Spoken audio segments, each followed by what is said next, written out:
What's going on, guys? Seth here again with another video. And in today's video, I want to be sharing with you guys how to completely get rid of and cure your shin splints. All right, those nasty shin splints that are so annoying, right? Get rid of them once and for all. It was something that I was dealing with myself for like the last 4 months. And it really wasn't until I started doing research, figuring out what exercises I needed to do on a daily basis did I really start seeing any results. And I feel like there's just really a lack of good information, good content around this topic in regards to what actually works and the quickest way to do it, right? The fastest way to get rid of your shin splints. So I just wanted to make this video. You want to get your shin splints better, make sure you follow all these exercises and do them daily. And if you stay to the end of the video, I'm going to tell you the one thing that you need to avoid if you want to get your shins better and get them healthy again, right?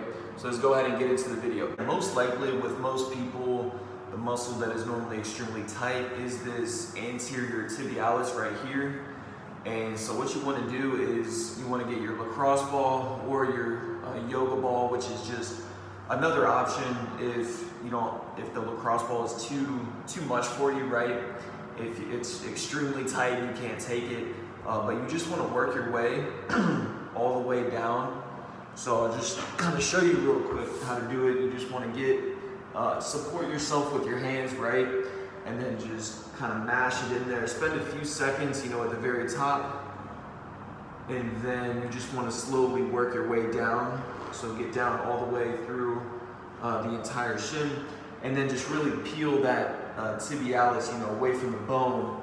And it's gonna hurt. You're definitely gonna be sore that night and the next few days. And what you wanna realize is that's part of the process, right? So don't be alarmed like it's gonna hurt. It's gonna feel like you may even have some bruising, but in most cases, from my experience, that's definitely the culprit, is that anterior tib gets extremely tight. For a lot of people, primarily because when you're running, you're heel striking, and when you heel strike, it creates a lot of eccentric contraction right here, which generally causes the weakness and the tightness there that you definitely want to loosen up. So that's the first thing you want to do. All right, so the next thing you want to make sure you address is the gastroc and the soleus on the back side of the calf, right? So the best way to do that is to grab a foam roller. I really like this rumba roller because it has the ridges to really dig in to the muscle tissue. And this is actually my own, which I would definitely recommend you guys picking up if you want a personal roller that you can use whenever you want, just to have at home.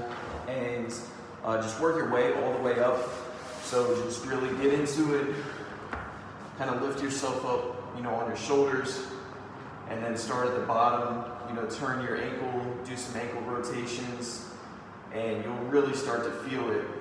And just go to what feels tight and then just continue to roll that out and then work your way all the way up that entire back of the leg. So yeah, start down low and work your way up, and that's really going to help free up a lot of that stuff. Another thing that you can do is get in this position right here, and then if you're at a gym and they have a barbell, you can actually use the barbell to kind of press down, or you can just use a free weight. In this case, I got a 50-pound dumbbell, and you just place it on the back of your heel and then just kind of mash it down.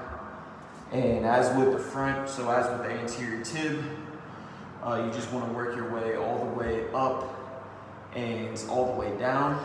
So yeah, the next thing, once you do get all the muscles rolled out, then the next thing you want to do is make sure you control the inflammation, right? Because initially there is going to be a lot of inflammation just because you're breaking up a lot of that tissue that has probably been developing tightness over months, if not years, right? So what I really like, and to really just help promote blood flow as well as just massaging some magnesium oil or magnesium spray or cream into your shin, at night. If you can do it in a sauna just to promote more blood flow, that's even better. But just getting it on there and really just going up and down, it just helps with draining a lot of lymphatic fluid and lactic acid and so forth, and just getting nutrients there so that your shin can actually heal, right? So if you have access to like a cold tub or a hot tub, anything contrast just to promote healing, that's great to do. And you know, if you're not really doing that, that's one of the best things. So like hot cold shower, I mean, pretty much everyone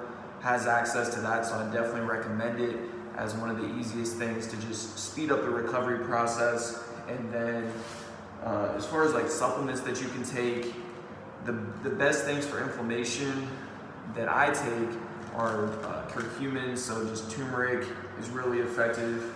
And then also just making sure you're getting omega-3s right, really anti-inflammatory. So I take krill oil, but also just in general, if you try to eat an anti-inflammatory diet, so just during your recovery process, just make sure you're avoiding sugars, right? Pizza, like dairy, stuff like that can really promote inflammation, because it's really hard to heal from your shin splints if you're just kind of pouring gasoline on the fire, right? So that's really important, just often overlooked method as well. And as I kind of mentioned before, one of the primary reasons why people develop shin splints is because their running mechanics and their form is off, right? And they don't have good posture while they're running, and they're probably landing with a heel strike. So just as part of your recovery process, once you get the inflammation, everything loosened up, you want to start strengthening your ankles. So one of the things that I would recommend you guys investing in is a pair of minimalistic shoes. So I have a pair of Vibram 5 fingers that I like to just throw on and go on a walk, you know, a few times a week. And you'll be amazed at how much it really helps to just strengthen all your toe muscles and your feet in general, just because modern footwear really does just cause so many different issues. So yeah guys, I moved in here because I'm not sure if you could hear me with the audio. Hopefully this is a little bit better, because I know that was a big room. But once you get everything loosened up, then you want to make sure that you get to strengthening your lower legs, right?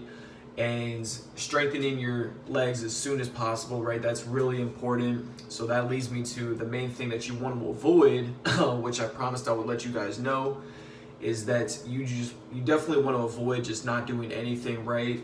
Because if you just try to solve the issue with inactivity, thinking that passive rest is going to solve the issue, it's just going to get worse and worse, right? You really have to be aggressive with just smashing it out. And then to manage the pain, I definitely recommend, and what I used was you can actually get some shin sleeves.